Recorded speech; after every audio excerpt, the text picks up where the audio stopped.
네, 오늘은 내 마음이 확정되었사오니, 내 마음이 확정되었사오니라는 제목으로 말씀을 나누겠는데요. 이렇게 제목을 잡은 것은요, 7절에 보면 다윗이 두 번이나 이렇게 이야기해요. 하나님이여 내 마음이 확정되었고 내 마음이 확정되었사오니, 그런 측면으로 보면요, 여러분 모든 문제는요, 마음의 문제라고 보시면 됩니다. 환경이 어려운 것도 내가 하나님 앞에서 어떤 마음을 품느냐에 따라서 달라질 수 있겠죠. 사람이 힘들게 하는 것도 마찬가지 아니겠습니까? 내 마음이 하나님께로 확정되어질 때에 우리는 그것에 대하여서 다른 해석과 다른 삶으로 나아갈 수 있다라는 것입니다. 오늘 말씀을 이제 상황과 환경과 사람만 보면 다윗은 절대 내 마음이 확정되었다라는 고백을 할 수 없습니다. 왜냐하면 시편 이 57편의 배경은요. 다윗이 그 사울을 피하여 굴에 있었던 때이기 때문입니다. 여러분들이 오늘 이 시를 이해하기 위해서는 사무엘상을 그 성경 사무엘상을 같이 읽으시면 좋은데요. 오늘 말씀의 이 배경은 사무엘상 22장이거나 24장일 가능성이 큽니다. 사무엘상 22장은 아둘람 굴이었죠. 환난당하고 원통하고 빚진 자들이 400명이나 다윗에게 몰려들었을 때로 볼 수 있고요. 사무엘상 24장을 배경으로 둔다면 엔게디 굴을 예상할 수 있습니다. 그랬는데 어느 굴이든지요, 뭐 아둘람 굴이든 엔게디 굴이든 다윗에게는 절박한 상황이었다라는 거겠죠. 왜냐하면 사울 왕이 계속 다윗을 잡으려고 안달이 났기 때문인데요. 네, 그래서요, 이제 첫 번째로요, 내 마음이 확정되려면 하나님의 날개 그늘 아래로 피해야 합니다. 1절인데요. 하나님이여 내게 은혜를 베푸소서, 내게 은혜를 베푸소서, 내 영혼이 주께로 피하되 주의 날개 그늘 아래에서 이 재앙들이 지나기까지 피하리이다. 다윗은 사울 왕을 피해 도망 다니면서 놓지 않는 줄이 있습니다. 생명줄인데 그 생명줄이 뭡니까? 바로 기도의 줄입니다. 그러니까 이게 바로 겸손한 환경인 것이죠. 하나님 없이는 하루도 한순간도 살 수 없기에 1절 말씀에 보면요. 내게 은혜를 베푸소서, 내게 은혜를 베푸소서 이렇게 두 번이나 다윗이 구하고 있는 것이죠. 내 영혼이 주께로 피하되 주의 날개 그늘 아래 피한다고 합니다. 다윗이 아둘람 굴로 피했을 때는요, 여러분 400명이 다윗에게 오는데 이 400명이 어떤 사람들이냐? 환난당하고 원통하고 빚진 자들이었습니다. 아주 부담스러운 사람들이었습니다. 지금 다윗은 자기 앞가림도 하기가 어려운 상황인데 여러분 400명이나 되는 사람이 다윗을 찾아왔으니 다윗은 하나님을 바라볼 수밖에 없었습니다. 그게 바로 하나님의 날개 그늘 아래 피하는 것입니다. 그리고 여러분 생각해 보십시오. 400명이나 되는 사람들이 환난당하고 원통하고 빚진 자들이기 때문에 얼마나 많은 사연들이 있었겠습니까? 다윗은 그들의 이야기를 들어주고 자신도 쫓기는 입장이었기 때문에 그저 기도밖에 할 수 없었을 것입니다. 그런 의미로 볼 때에 여러분 이 다윗은요, 400명을 통해서 자기 생각에 빠질 시간이 없었습니다. 오히려 그는 영적으로 건강해졌다라는 것입니다. 그런데 다윗을 죽이겠다고 찾아다니는 사울은 어떻습니까? 오직 사울은 다윗만 미워했기 때문에 그의 정신은 병들어 갈 수밖에 없었다라는 것이죠. 여러분, 이것을 우리가 봐야 돼요. 어려운 문제 속에서 하나님을 바라보느냐, 나를 바라보느냐에 따라 달라진다라는 거죠. 다윗은 하나님을 바라볼 수밖에 없었기 때문에 깨어 있을 수 있었겠지만 여러분 자기만 바라보는 사울을 보십시오. 병들어갈 수밖에 없는 것이겠죠. 제가 말씀드리고자 하는 것은요, 해석을 다르게 하자라는 겁니다. 왜 400명이 내 인생을 힘들게 하나가 아니라 이 400명을요, 나를 깨어있게 만들어 주는구나. 나를 자기만의 세계에 갇히지 않게 해주는 고마운 400명이구나. 라고 여겨야 되는 거죠. 즉, 나로 하여금 하나님의 품을 파고들 수밖에 없게 만들어주는 400명이구나로 여겨야 한다라는 것이에요. 또한 여러분 이 지금 굴에서 다윗이 기도하고 있잖아요. 동굴에서요. 그러면요, 여러분, 동굴에 대한 해석이 달라져야 됩니다. 원래 동굴은요, 어둡고 습한 곳이어서 사람이 오래 거하기에 좋은 장소는 아닙니다. 그리고 대부분의 동굴은 끝이 막혀 있는 경우가 대부분이기 때문에 동굴에 갇히면 그야말로 막다른 골목을 맞닥뜨린 것과 같다고 할 수 있습니다. 여러분, 그러나 하나님은 그 동굴에서도 다윗을 보호해 주십니다. 다윗은 그 동굴을 하나님의 날개 그늘로 받아들입니다. 어쩔 수 없이 피한 장소가 아니라 하나님의 임재를 맛보는 장소로 변화한 것이죠. 우리 인생도 마찬가지입니다. 저와 여러분들이 때로는 동굴에 갇히는 것과 같은 순간들이 있어요. 네. 이 동굴은 끝이 없어 보이잖아요. 예, 어느 분이 터널에 대해서 이야기해 주셨는데 여러분 터널은 동굴과 동굴이 만나서 이루어진다고 하더라고요. 양 끝쪽을 파고 들어가다 보면 중간에 만나 터널이 되듯이 우리가 동굴에 갇히는 것과 같은 상황에서 하나님의 품을 파고들면 그것은 끝이 있는 터널이 된다라는 것입니다.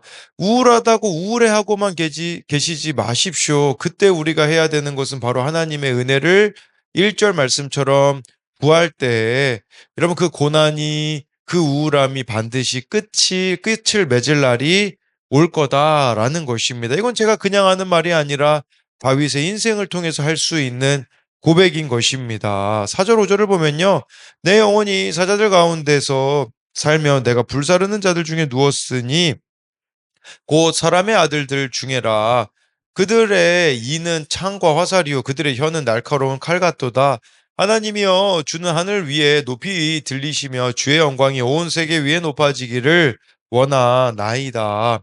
네, 여기 4절에 보니까요. 지금 다윗이 자기 상황을 이야기해 주고 있어요.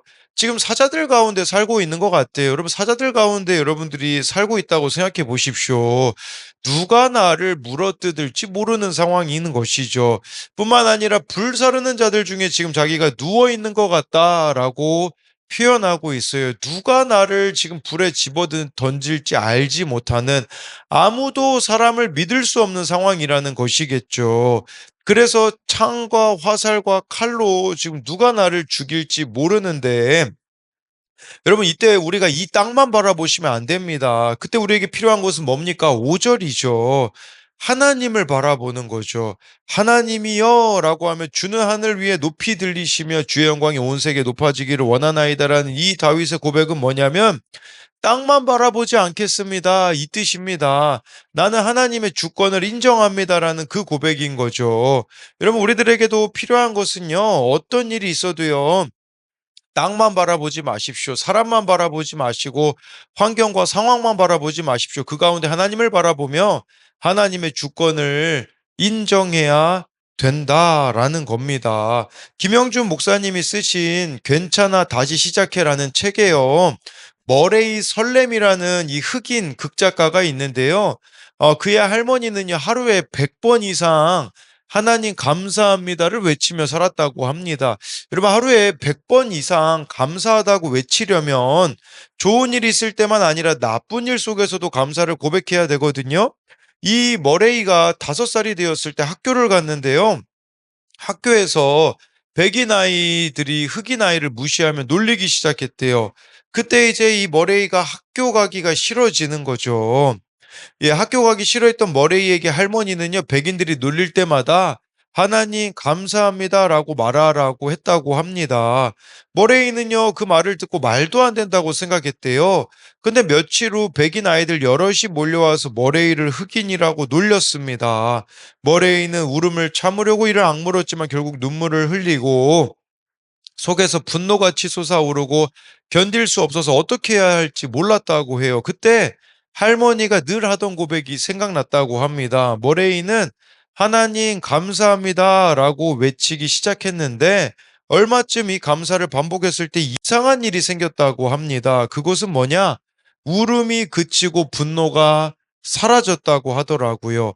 시간이 지나자 마음이 편안해지면서 친구들이 무슨 이야기를 하든 자기에게 아무런 영향을 주지 못하는 것을 경험했다고 합니다.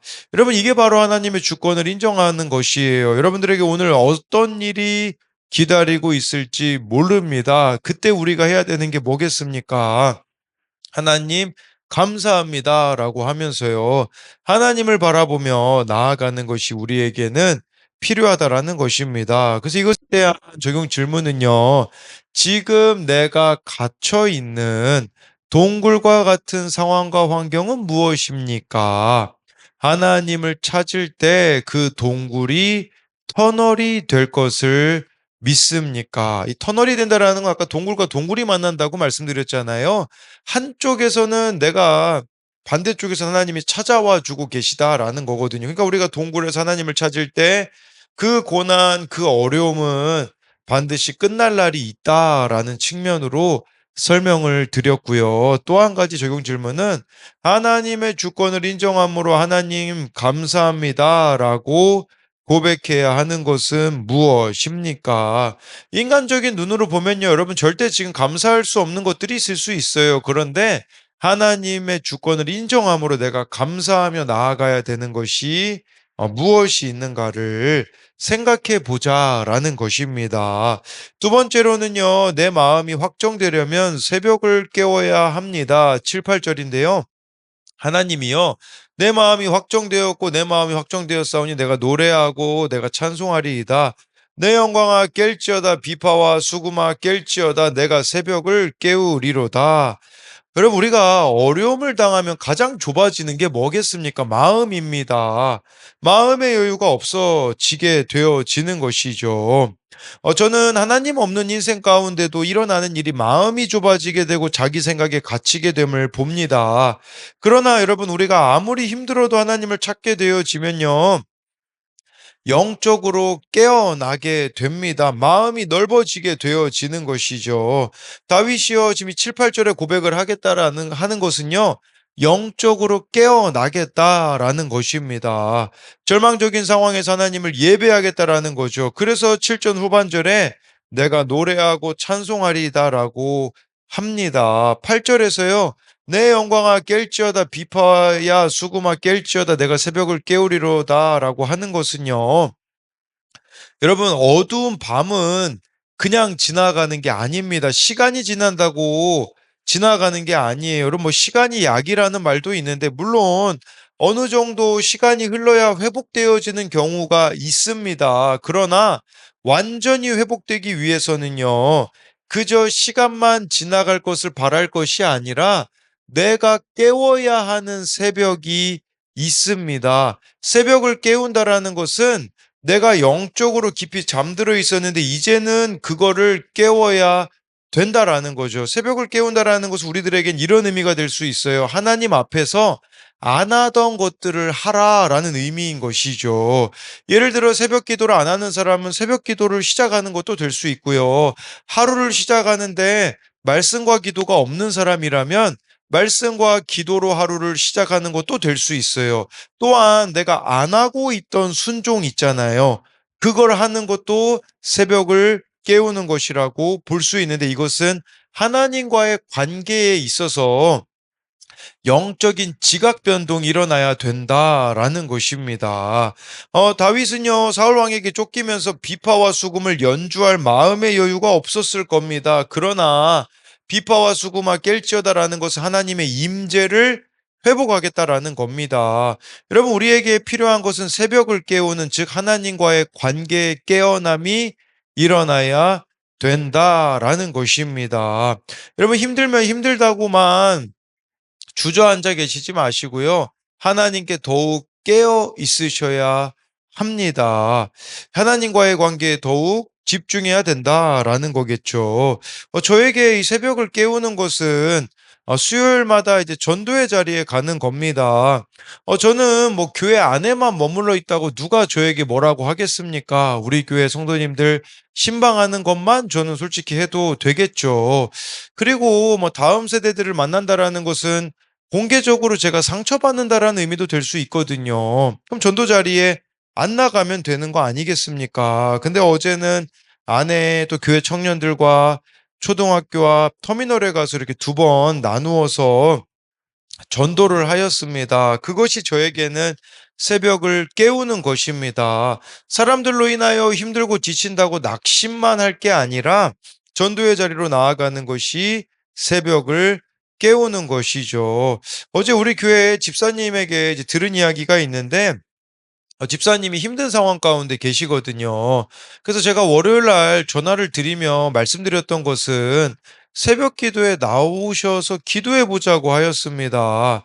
그때 정말 하나님께서 힘든 문제들을 하나씩 해결해 주셨다라는 고백을 어제 들을 수 있었어요. 그런데 이게 그 집사님에게 지속될 수 있다면 매일 새벽을 깨운다면 어떤 일이 벌어지겠습니까? 예, 그러면 하나님께서 또 어떻게 또 책임져 주시는지를 경험할 수 있는 것이죠. 여러분, 우리는 상황과 환경이 힘들면 하나님을 제일 먼저 놓아 버리거든요. 하나님께 대하여 하던 것들도 안 해 버리거든요. 여러분, 근데요. 그때가 하나님을 더욱 붙잡아야 될 때라는 거, 새벽을 깨워야 될 때라는 것을 기억해야 됩니다. 마지막으로 9절을 보면요. 주여, 내가 만민 중에서 주께 감사하오며 문 나라 중에서 주를 찬송하리이다.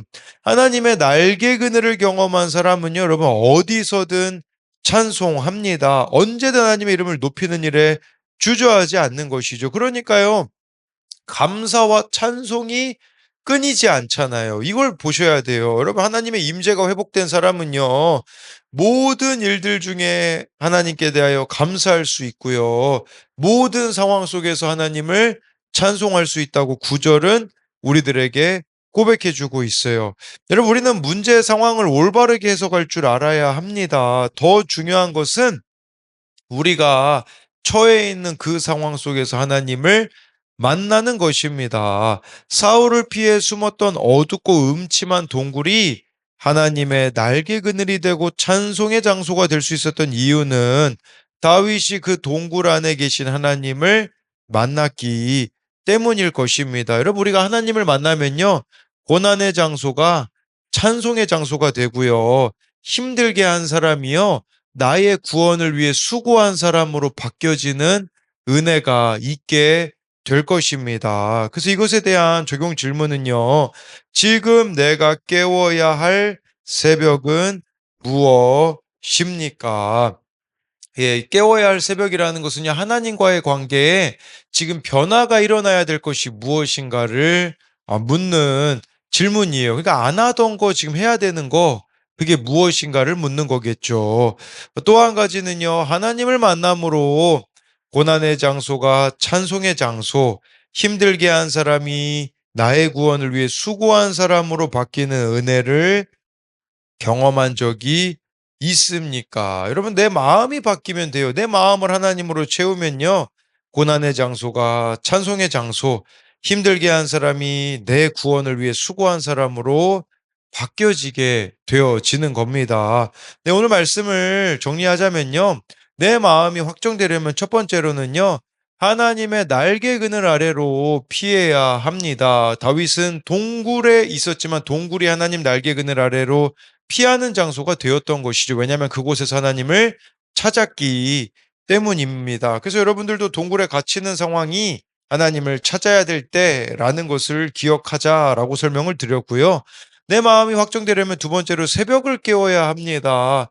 예, 다윗이 하나님과의 관계를 새롭게 한다라는 거죠. 진짜 새벽에 일어나서 다윗이 찬송한 것일 수도 있겠지만 우리들에게는 여러분들이 안 하고 있는 거 이제 하자라는 거죠. 아침에 일어나서 제일 먼저 하나님 만나는 거, 하나님과의 관계에 있어서 좀 변화가 일어나야 되는 것이 바로 새벽을 깨우는 것이라는 것으로 설명을 드렸습니다. 기도하겠습니다. 살아계신 하나님, 다윗이 내게 은혜를 베푸소서, 내게 은혜를 베푸소서라고 말합니다. 하나님, 우리도 하나님 이렇게 은혜를 구하며 나아갈 때에 하나님, 정말 동굴 가운데 살아계신 하나님을 만남으로 이 동굴이 터널이 되어지는 은혜가 있게 하여 주옵소서. 또한 다윗은 이 가운데 하나님의 주권을 인정합니다. 하나님, 우리도 어떤 일이 있어도 모든 것이 하나님의 손 아래에 있다라는 이 믿음의 고백을 가지고 정말 오늘 말씀 그 예화로 나눈 그 한 머레이라는 이 사람이 하나님 감사합니다라고 말했던 할머니의 모습을 보고 감사할 수 없는 상황에 감사함으로 나아갔을 때 자유케 되어지는 것을 보는 것처럼 하나님, 우리도 감사할 수 없는 상황에 믿음으로 하나님 감사합니다라고 오늘 외치며 나아갈 때에 하나님이 은혜 베풀어 주시는 일들이 일어나게 하여 주옵소서. 또한 다윗은 새벽을 깨우겠다라고 고백합니다. 우리도 새벽을 깨우기 원합니다. 이제는 하나님과의 관계에 있어서 변화가 일어나기 원합니다. 주일만 간신히 지키는 사람들이 너무나 많습니다. 그 정도로 만족하는 게 아니라 매일매일 나의 삶의 자리에서 말씀과 기도로 하나님을 만나는 그 새벽을 깨우는 일들이 우리들 가운데 일어날 때에 하나님, 정말 그 가운데 매일매일의 우리의 삶이 하나님을 만나는 찬송의 장소가 되게 하시고, 또한 나를 힘들게 하는 사람들이 내가 하나님을 찾으며 나아갈 때에 나의 구원을 위하여 수고하는 사람으로 바뀌게 보이는 은혜가 우리들 가운데 있게 하여 주실 것을 믿으며 살아계신 예수님 이름으로 기도드립니다. 아멘.